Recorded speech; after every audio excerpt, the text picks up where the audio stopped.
شکریہ، thank you so مچ. آپ کو ہماری اسلام آباد کی پہلی ملاقات شاید یاد نہیں ہوگی، آپ لٹریچر فیسٹیول میں آئے تھے. ہاں اس دفعہ بھی میرا خیال ہے مارچ میں ہے. میں اس دفعہ شاید جا نہیں سکوں گا، پچھلی دفعہ بھی وہاں نہیں تھا. تو ہماری ملاقات، ہمارا نمبر بھی وہاں پر پہلی بار ایکسچینج ہوا. اس سے پہلے مجھے صرف اتنا پتہ تھا کہ یوسف بشیر قریشی صاحب ایک شخص ہیں، بس اس سے زیادہ معلومات نہیں تھی. نمبرز وہاں پر مجھے ابھی تک اس سے زیادہ معلومات نہیں ہے. سو وہاں پر نمبرز ایکسچینج ہوئے. میں کسی اور روم میں تھا، آپ کسی اور روم میں تھے، ہم الگ الگ سیشنز اٹینڈ کر رہے تھے. اتنے میں ہماری بات ہوئی کہ تھوڑی دیر بعد ہم ملتے ہیں، اور آپ نکل گئے. پیچھے سے آپ کا مجھے فون آیا، آپ نے فون کر کے مجھ سے معذرت کی کہ یار میں قمر جان جلدی میں تھا، میں نکل گیا ہوں. آئی واز سو امپریس، کیونکہ اس طرح سے معذرت کرنا، کسی کو لیٹ ہو جانے پر انفارم کرنا عام بندے بھی نہیں کرتے. ہاں عام نہیں کرتے ہوں گے، خاص کرتے ہیں. یہ تو خاص لوگوں کا کام ہے، خدا نے میں خاص بنایا. اور کسی وعدہ کیا کوئی آپ کا انتظار کر رہا ہو تو اتنی تو کرٹسی ہونی چاہیے، انسان کال کر کے بتا دے.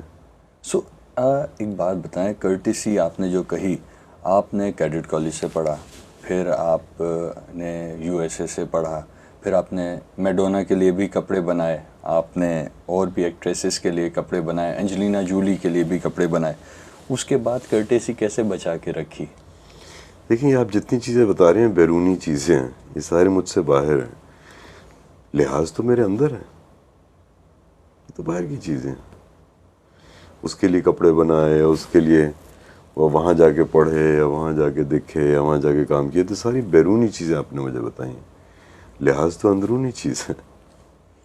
نہیں، اچیومنٹ کے ساتھ ساتھ تھوڑا سا بندے کے اندر سیلف ریئلائزیشن کہہ لیجئے، کوئی اس کو نارسسزم کہتا ہے، کسی بھی شکل میں کہہ لیجئے، ایک سینس آف اچیومنٹ جب آتا ہے تو ساتھ میں تھوڑا سا پرائڈ بھی آتا ہے. تو اس سے خود کو ڈیٹیچ کرنا یہ بہت مشکل کام ہو جاتا ہے، جس کو ہوا بھرنا کہتے ہیں دماغ میں، وہ شروع ہو جاتا ہے وہ پروسیس. سو ایک لائم لائٹ میں رہتے ہوئے، top of the line celebrities کے ساتھ کام کرتے ہوئے، کام بھی اس طرح سے نہیں کہ ان کے کوئی ڈومیسٹک اسٹاف ہیں، ایک ان کے برابر پہ آ کے کام کرتے ہوئے، اس کے بعد بھی کرٹیسی کو بچا لینا، اس کا کوئی آرٹ ہے یا یہ جس کے اندر ہے بس اسی کے اندر ہے، کوئی اپنے اندر لا نہیں سکتا؟ دیکھیں آنا بھی سب کے اندر ہے اور عاجزی بھی سب کے اندر ہے. یہ آپ کے اوپر ہے کہ آپ کتنے بڑے ہو جائیں.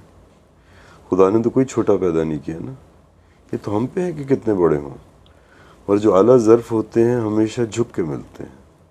سراہی سر نگوں ہو کر بھرا کرتی ہے پیمانہ، اور نہیں کام آتی اکڑ کی یہ باتیں کہ ہوتی ہیں جھکی ثمردار شاخیں. یہ آپ کی بات بالکل ٹھیک ہے، لیکن اچھا ایک چیز اور جو مجھے سمجھ نہیں آتی، جو میں سمجھنا چاہتا ہوں، you are man of many contradictions. آپ پنجابی بیک گراؤنڈ سے ہیں، سندھ میں بزنس ہے، پڑھائی امریکہ سے کی، اردو اتنی شاندار ہے، اردو کہاں سے اتنی خوبصورت رکھی؟ میری والدہ کی طرف سے تحفہ ملا. میری والدہ کا تعلق اجمیر سے ہے. ماشاء اللہ. تو میرے نانا اللہ بخش جو تھے حکیم تھے، حکیم نصیر الدین ندوی، اور ندوہ کے پڑھے ہوئے تھے. نزوۃ العلماء. ہاں ندوہ ان انڈیا. میرے ماموں حکیم ناصر تھے جنہوں نے وہ غزل لکھی تھی جب سے تو نے مجھے دیوانہ بنا رکھا. سنگر شخص نے. تو فرام مائی مدرس سائڈ مجھے اردو ورثے میں ملی اور مجھے شوق تھا.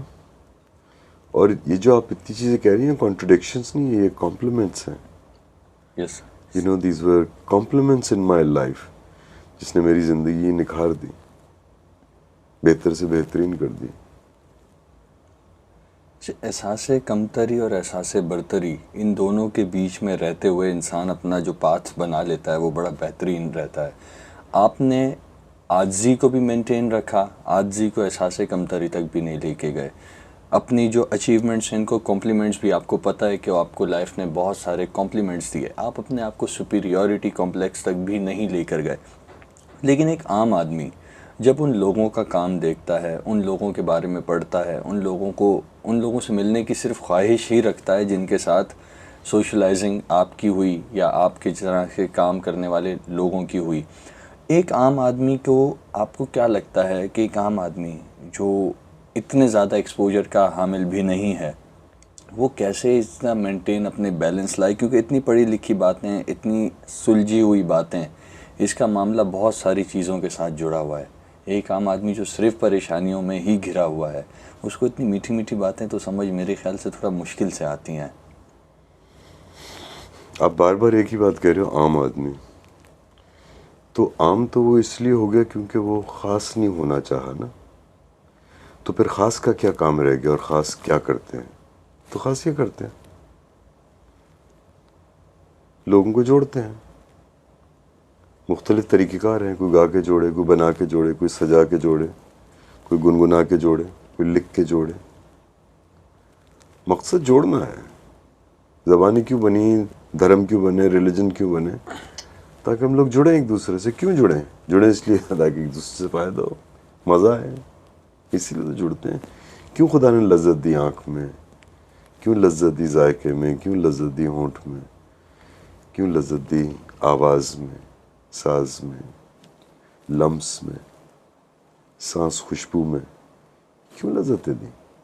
چاہت دے دی اولاد کے لیے، ماں کے لیے، بیٹی کے لیے، بہن کے لیے، محبوب کے لیے، باپ کے لیے، یار دوست کے لیے۔ کیوں دی چیزیں چاہتے ہیں؟ For us to enjoy. یہ دنیا راحت کی جگہ ہے، اس کو اذیت ہم نے خود بنایا۔ اگر ہم اپنے آگ کے پیچھے اگر اذیت دیکھیں تو ہماری اپنی پھیلائی ہوئی ہے۔ ہمیں ضرورت نہیں ان چیزوں کی۔ میں پٹکا باندھتا ہوں 7 میٹر کا، میں خدا کی قسم اپنی پوری زندگی بہت کمفرٹیبلی اس میں گزار سکتا ہوں، یہاں تک کہ وہ میرا کفن بھی بن جائے۔ میرے پاس ہزاروں کپڑے ہیں، ضرورت تو نہیں ہے، ہزاروں جوتے ہیں، پتہ نہیں کتنے گھر ہیں، پتہ نہیں اسی آفس میں آپ دیکھیں 5-6 بستر تو آپ کو یہیں مل جائیں گے۔ کتنے لوگ ان کے پاس بستر نہیں ہیں۔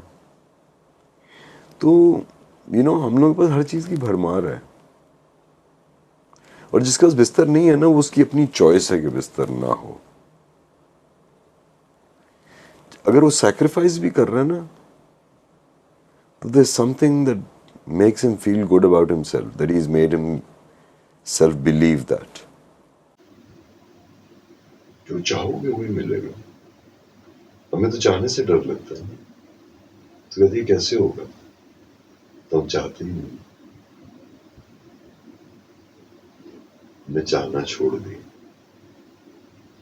اور ہماری جو چاہتے ہیں وہ ہماری چاہتے ہیں نہیں، وہ تو کسی اور کی خواہشات تھیں جو پوری ہو چکی۔ چاہت تو آپ کے سینے میں دفن ہونی چاہیے نا، دوسروں کی خواہشات آپ کی چاہتے کیسے ہو سکتی ہیں؟